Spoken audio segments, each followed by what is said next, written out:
Construction Odyssey, I'm finally getting my foundation poured. Ruth's Construction Odyssey continues, but we have a foundation being poured this week, so it's great news. Awesome. Wow. Joseph, anybody else? Jean? Anyone on? Joan? Jean? Anyone online? Thank you, good. I just thought I'd mention that my North Carolina family is safe. They're Oh, very good. Linda's family in North Carolina is safe. They live about 20 minutes from home. They did not get flooding in their house, which is a miracle. They don't have electricity or any of that, but my daughter was finally able to contact me with the phone. And they all left and went to Raleigh with his other family until the electricity comes and water comes back. They're safe. Great. So Linda's family is safe. They live about 20 minutes out of Asheville, and we're celebrating their safety and that they're with expanded family in Raleigh while they get their home water and power back. Awesome. Okay, is that good, everyone? Okay, here we go, Joseph. We celebrate you, we celebrate you, we celebrate you, we celebrate you, we celebrate you.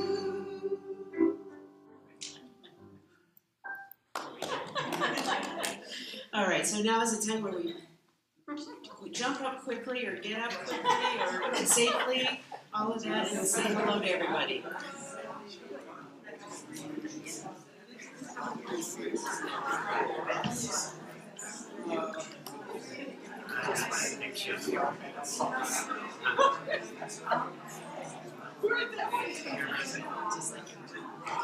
Hello, thank you so much.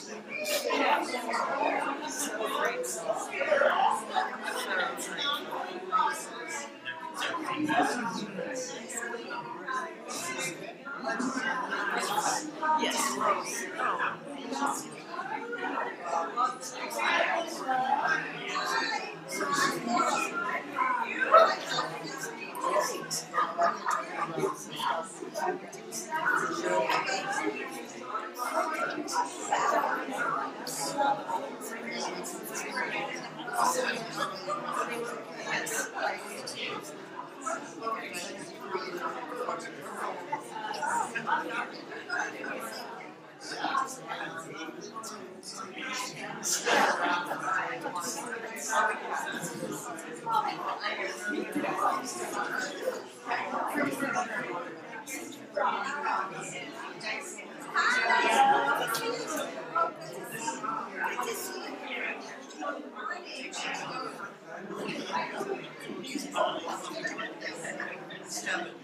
Hey, Kevin.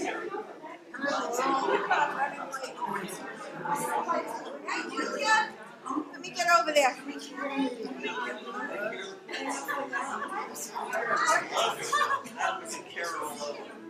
Hello.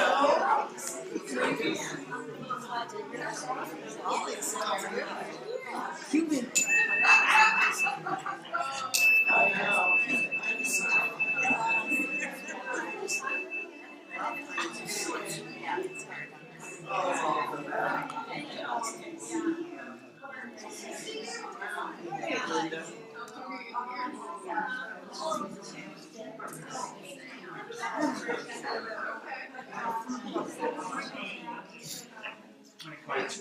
Yeah.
Lighting the flames of faith, a call to service. Hold the microphone up. We perform this ceremony to promote the universal consciousness of life, which acknowledges that all peoples and all faiths, all sentient beings come from the one great universal presence, which we call spirit. Fundamental to this truth is the unifying nature of divine love, which we honor here today. We light the candle for the Tao, honoring the universal path of harmony and equilibrium, the middle way. We light the candle for the shamanic traditions, honoring the beliefs and practices of all indigenous people, the way of primal spirituality. We light the candle for Hinduism, honoring the path of knowledge, action, and devotion. We light the candle for Judaism, honoring the ethical path of living by sacred law. We light the candle for all forms of Buddhism, honoring the Four Noble Truths and the path of compassion. We light the candle for all forms of Christianity, honoring Christ consciousness as the path of love. We light the candle for all forms of Islam, honoring the path of submission to the will of God as the highest calling. We light the candle for the universalistic religion of Baha'i, honoring the path of unity and peace. We light the candle for all forms of New Thought, honoring the metaphysical path of mental healing through the practice of universal spiritual principles. We light the healing candle. Please put silently into the light the names of anyone you wish to have experienced the healing flame of God's eternal love.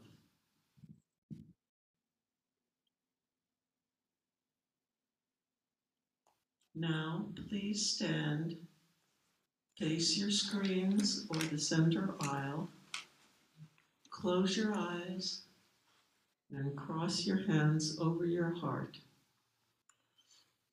Take a moment to breathe in the loving intentions we've just sent out into the world. Now, open your eyes. With the eyes of God, see God looking back at you.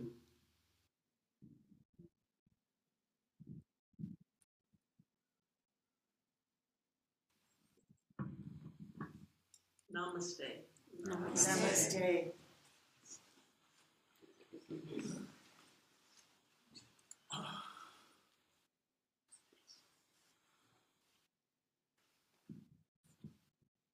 How special is that? Nice. You know, excuse me, the daily guides in the Science of Mind this month are taken from Ernest Holmes' thing called You. And Jesse Jennings, of course, who is one of my favorites, goes and he has been a student of Ernest Holmes for so many years and written books about him, and the daily guides have been wonderful. And today, the theme, or the month, that Rev Ann has chosen is Harvesting Your Dreams. And the title is A New You. And of course, in this little book, there's all about being new and being us, being ourselves. So I found these in there, and I thought about it. And when you think about harvesting your dreams, what do we have to be? We have to be new. And so to become new, we have to clean out the cobwebs in the closet, the cobwebs of doubt and judgment, and then there's room for the energy to flow to bring it in and fill the void. So from this wonderful little book, here's a quick treatment for Ernest Holmes. If you'd like, you can close your eyes and take these words in. We've had so much laughter and love and wonder here this morning that it's just been absolutely delightful. It's the healing power of the universal love that is God working in each and every one of us. And so here he offers, my mind is open to new ideas. The Spirit is ever active in me. The divine mind is inexhaustible. There is no weary or monotonous action in spirit. It is forever new and vibrant, fresh with ideas. I know that I am continuously receiving new impressions from life, new, better, and fuller ways of living. I let the newness, freshness, and originality of spirit permeate my entire consciousness, unquote. And he goes on to talk about how we create a garden of thought. This is one of my favorite things that he does, I think. And he says, guard well this garden of your mind. It is God's garden of your soul. It is your garden of Eden, wherein may grow your fondest desires and hopes, blooming into fulfillment. Or if you permit, the weeds of destruction, fear and doubt will choke out the beauty of hope until despair alone remains. Watch carefully, then, this garden of your soul. Plant there only seeds of happiness, of joy, of peace, and goodwill, which we have done here this morning. It may be necessary to cultivate your garden and uproot the weeds and straighten out the rows, planting new seeds, new ideas, broader visions, and deeper realizations of life. And I have a little anonymous poem that I think I've shared before, but I'll share it again because it's cute. Your mind is a garden, your thoughts are the seeds. The garden can either be flowers or weeds. And there is so much more, and I know that Reverend Ann will surely tell the beautiful rest of the story as we go. So stay tuned today and all month, because it's going to be ongoing, and her gardening tips will help us get there. So I have an affirmation, and it's kind of long, so I'm going to say it once, and you just repeat after me. I am a free soul. I am a free soul. Completely and eternally free.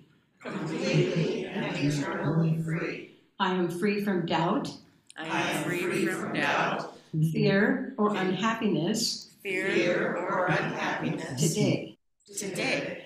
And plant new seeds of happiness. And plant new seeds of happiness, Joy. joy, Of peace. of peace, Goodwill. and goodwill. And so it is. And so it is. I love you all.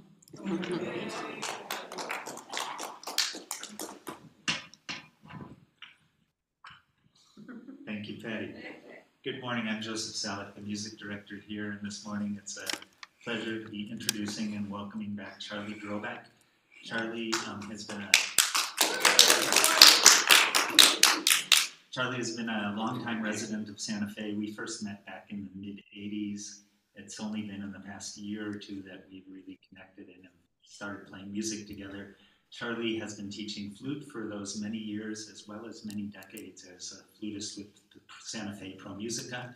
She is, besides a flute teacher, she also is willing to work with people just around music in general and improvisation. Please join me in welcoming Charly Drobeck.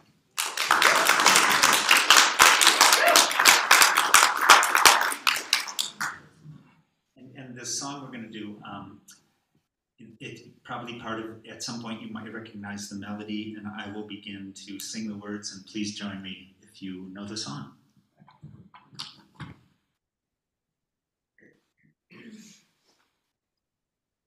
called Listen, Listen, Listen, and our current understanding is that it came out of the satsang around Yogananda.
Listen, listen, listen to my heart song.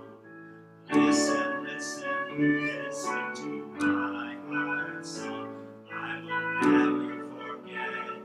I will never forsake you. I will never forget you. I will never forsake you. Listen, listen, listen to my heart song. Listen, listen, listen to my heart song. I will never forget you. I will never forsake you. I will never forget you. I will never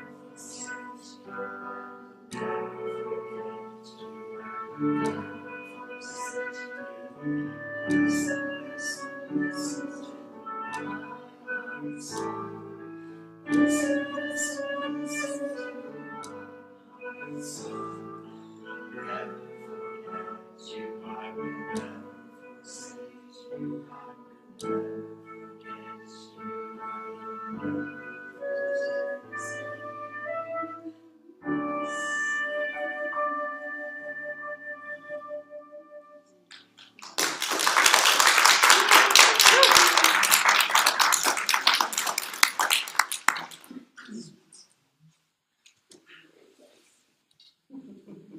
How lovely. Yes.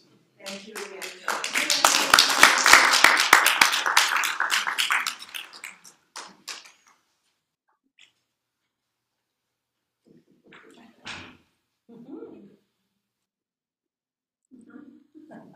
Anybody notice something different today? Yes. I'm moving, right? Standing. Had a visit with my surgeon this week, and it made all the difference. Yes. Because he gave me such good information, which is what I needed, and what gave me comfort, and gave me a path to stay on to support my body's healing.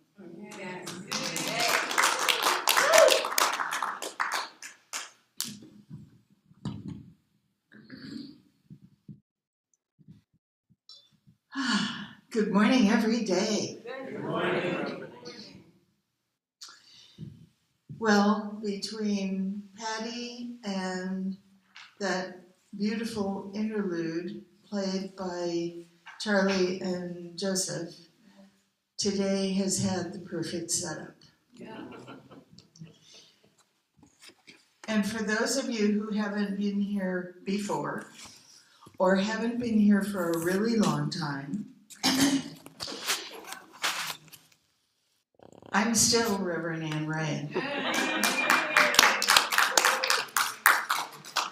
And I am still overjoyed to be the senior minister for this place that is the place where it's happening, the Everyday Center for Spiritual Living in Santa Fe, New Mexico.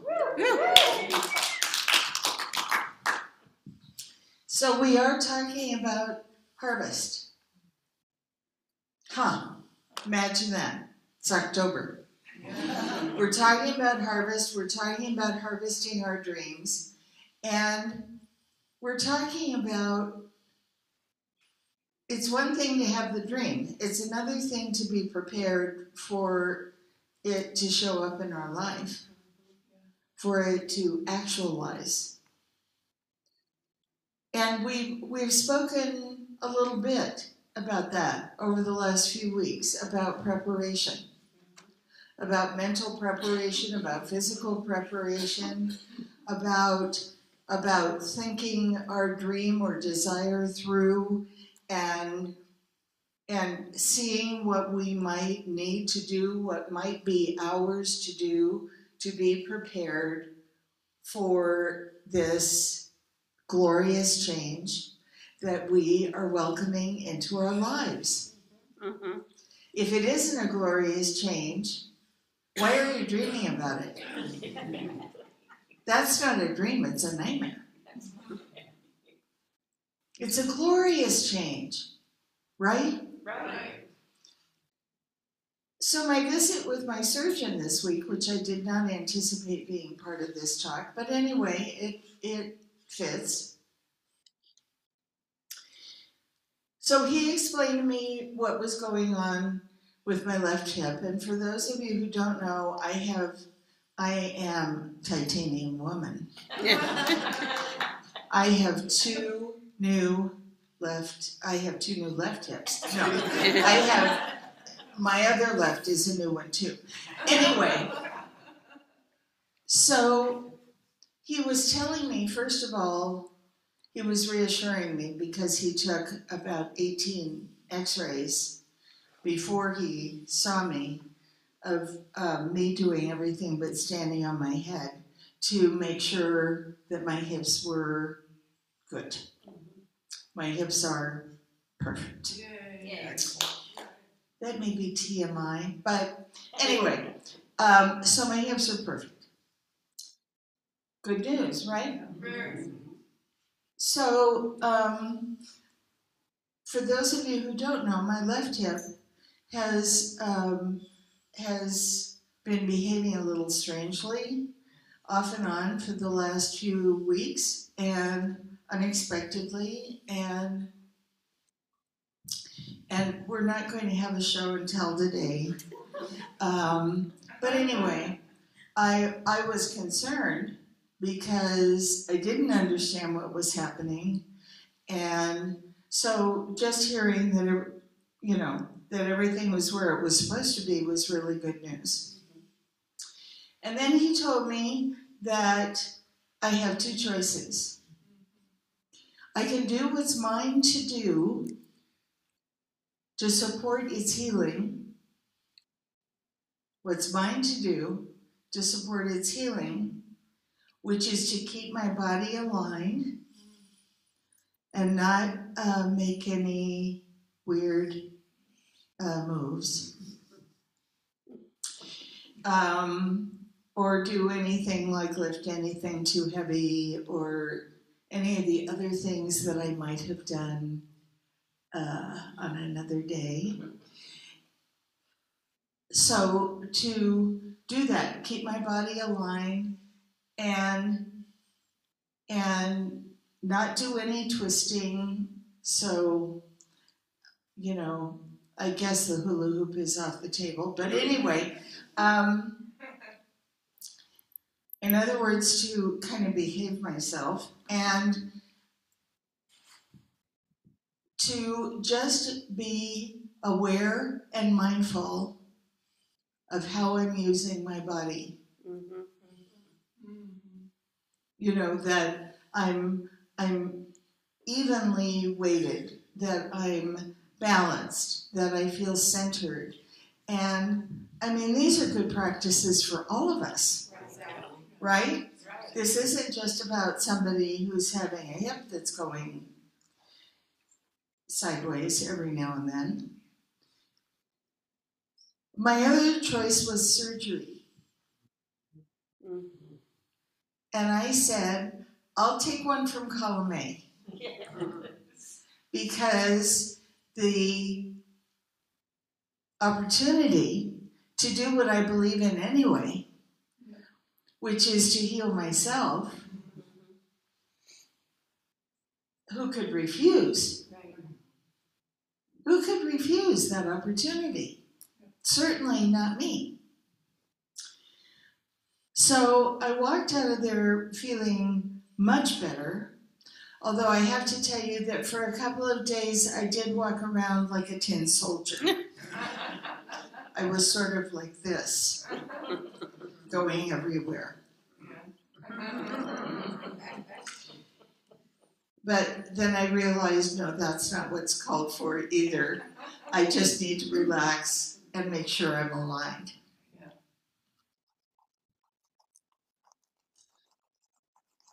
That information from my surgeon empowered me. It empowered me to remember. And not only remember that the power within me is where I am going to find the awareness to be mindful in the ways that he wants me to be mindful. And this is a 3 or 4 month process. It's going to take 3 or 4 months for the healing to be complete. But I really don't care how long it takes, because this is good practice for my body, period. Right. So how does this tie in to being a new you? Well, it's interesting. I mean, there are many quotes about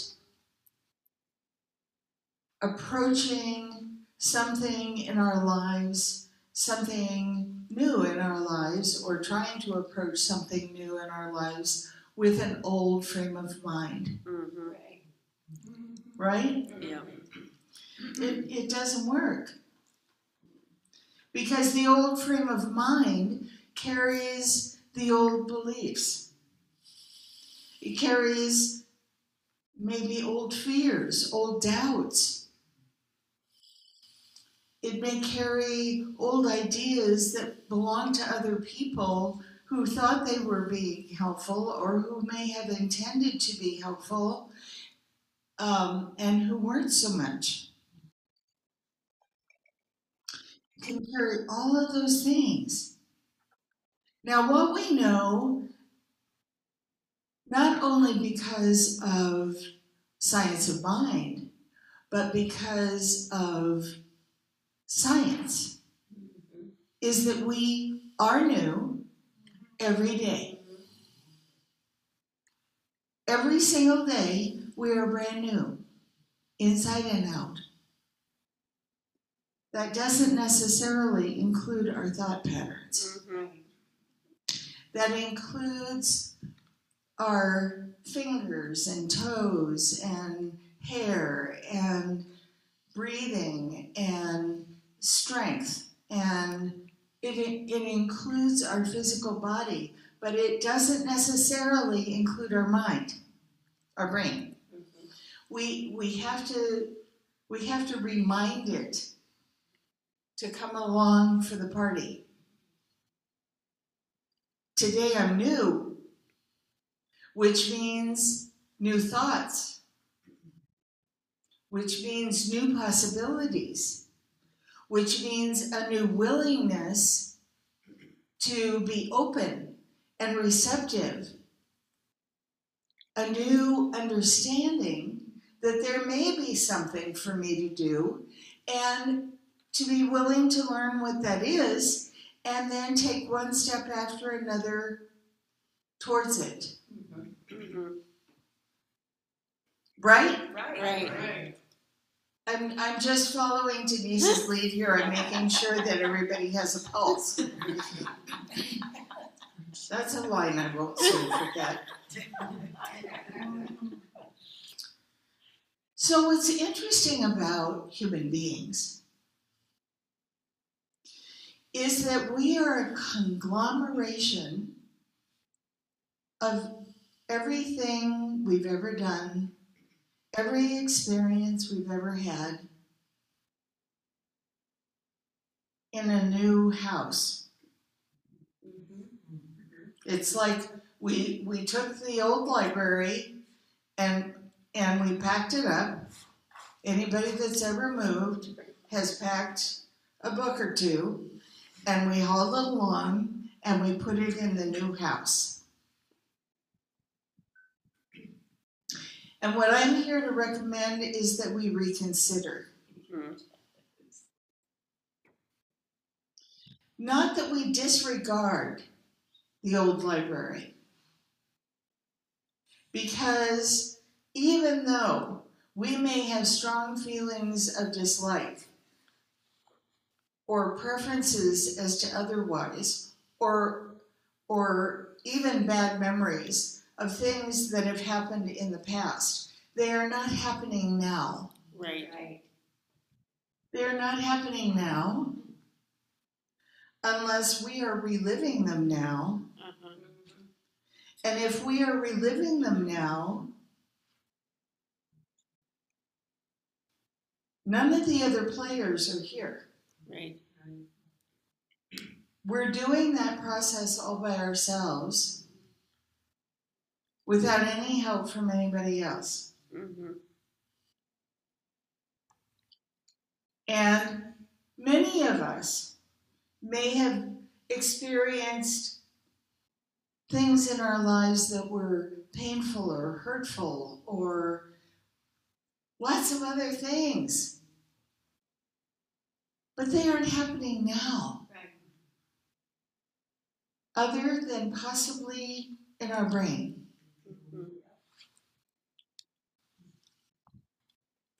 And we have a choice. We have a choice. So to be a new us, to be a new you, that's a choice we have to make. Yes. And we have to make it when? Every day. Every day.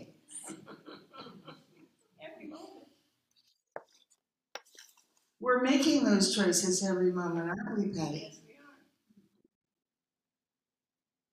are. Every moment is like this business with my surgeon and my instructions. You know, every step I take, I have to be mindful. I don't just wake up in the morning and say, okay, I'm mindful now, and then forget to pay attention to what I'm doing or how I'm positioning myself or whether or not I'm in balance. I have to pay attention every moment. So we have choices to make. And it doesn't matter how long we have lived before making them. Because there is no time better than now. We talked about this last week. There's no time better than now to change our mind. Right. To change this brain, or to help it change, which is more like what really happens, is we do something repeatedly that's new. We make this choice repeatedly that's new, and eventually our mind comes along for the party. Our brain comes along for the party. Because our brain, left to its own devices, bless its brilliant heart, will defend until the cows come home, as my mother used to say.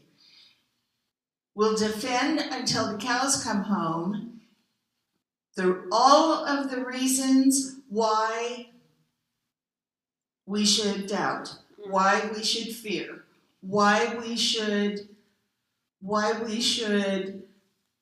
think that it can't be done, or that we're not the ones to do it. Well, I'm here to suggest that we are exactly the ones to do it. We are the only ones who can do it because we are the only ones who can decide to live a different life. Right. We are the only ones who can decide to change the way we view things and the way we view people and the way we view the environment around us. We are the only ones who can decide to be energized rather than tired. We're the only ones who can decide that today is a new day and I am new in it. Amen. And thank you, God. My peanut gallery.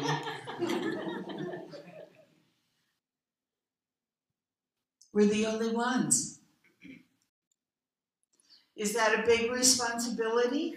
You betcha. Would you want anybody else to have responsibility for it? No. You wouldn't. This is an opportunity. This new everyday business is an opportunity that we don't even stop to think about. We have a complete, and as Patty said, it isn't just every day, it's every moment. Every time we make a choice, which somebody who had nothing better to do and did a study on it said that we make 60,000 choices a day.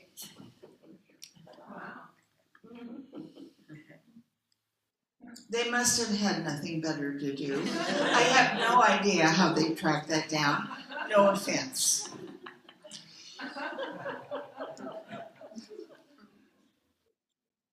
But every single choice changes everything. It changes everything. It changes everything before us. So I take a step in this direction, and then unless I want to lose my balance, I better take a step in this direction. And unless I want to lose my balance, I better take a step in this direction.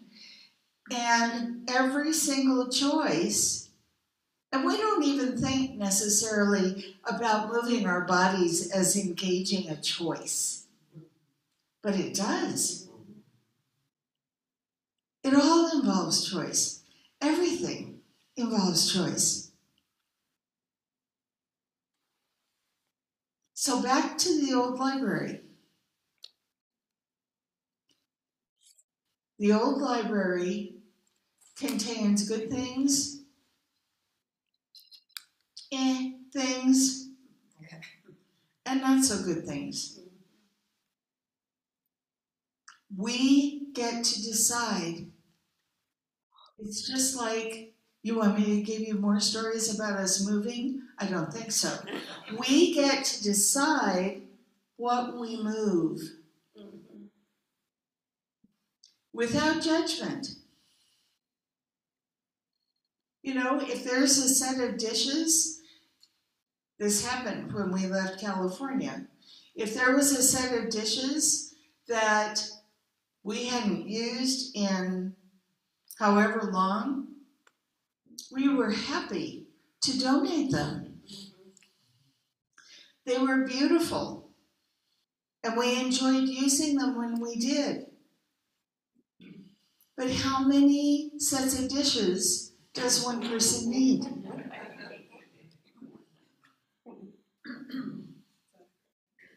How many of these memories that are in our library deserve to be archived? There are some that do.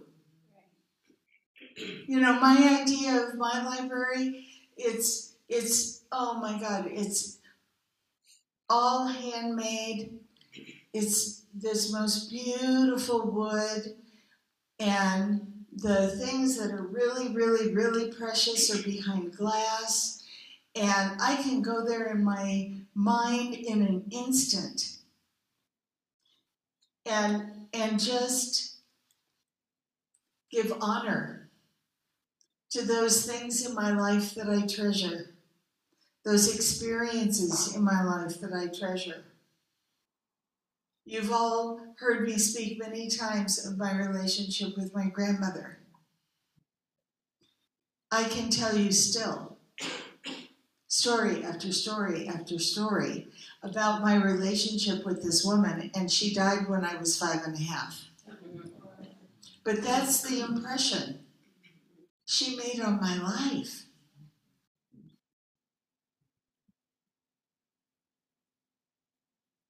We have a choice about what we save, what we cherish, what we hold dear, what we consider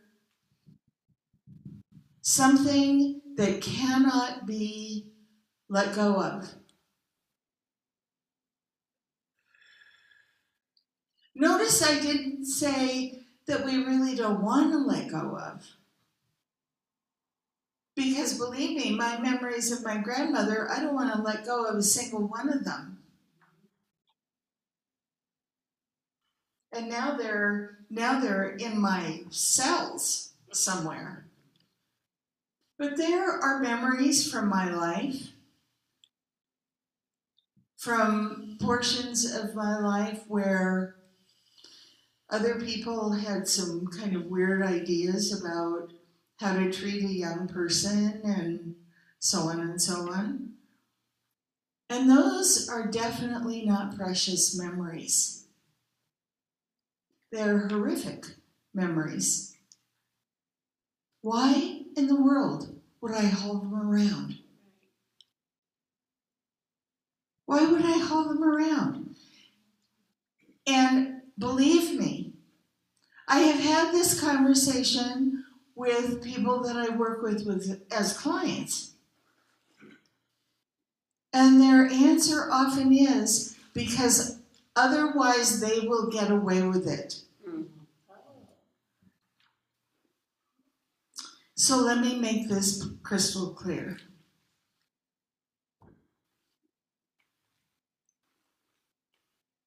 They have no idea that you are holding them accountable. That you continue to suffer as a result of their behavior. They have no idea. They're not even in your life anymore, and some of them may not even be alive anymore.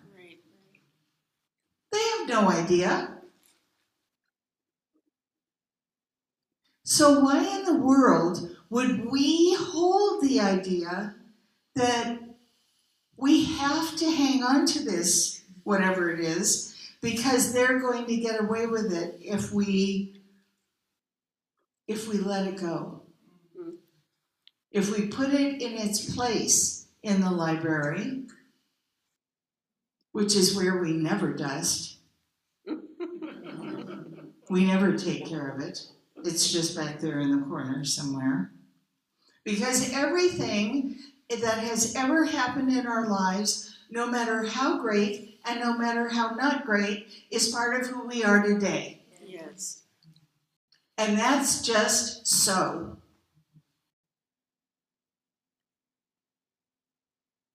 How big a part is our choice? Because if it would be our preference to be new today, to really be new today, and to step into life with vitality and energy and engagement and excitement and enthusiasm, then we really need to sort through these things and ask ourselves these questions. Because, again, we're the only ones who can. Right. Now, we can work with a practitioner, you can work with me, I can help you ask the questions. But you're the one who needs to take the question inside. You're the one who needs to decide whether or not any of this stuff is worth paying attention to one more second. Because every bit of attention that we give to anything that doesn't warrant our attention, we're taking that away from harvesting our dreams. Mm-hmm. We can't have it both ways. We can't be split. A house divided against itself cannot stand. We can't be yeah-butting life that has as its exclusive desire to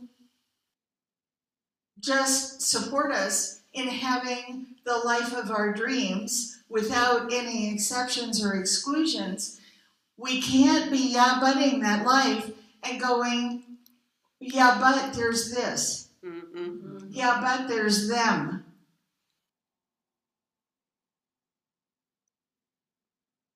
If you say so. And that yeah, but is in the way. Yes. You know, sometimes we feel like there's something in the way. Right? Everything seems to be pretty good or going along pretty well, but that it just feels like there's something in the way. Well, don't look outside. Don't look to the people around you or the people in your past. Don't look outside. Look inside.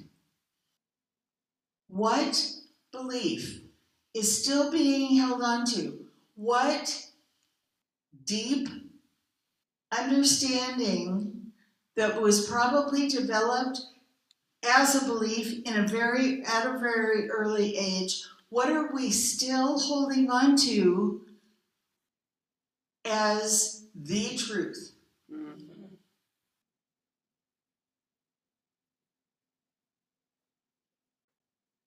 It may have happened. Whatever it is, may have happened. But it didn't happen to who we are now. Yeah. It happened to who we were then. And now we can make choices that we could not make then. Because now we understand that we are where the authority is. Mm-hmm. When it happened, for whatever reason, at whatever age, we didn't feel like we had any authority. Mm-hmm. It's okay.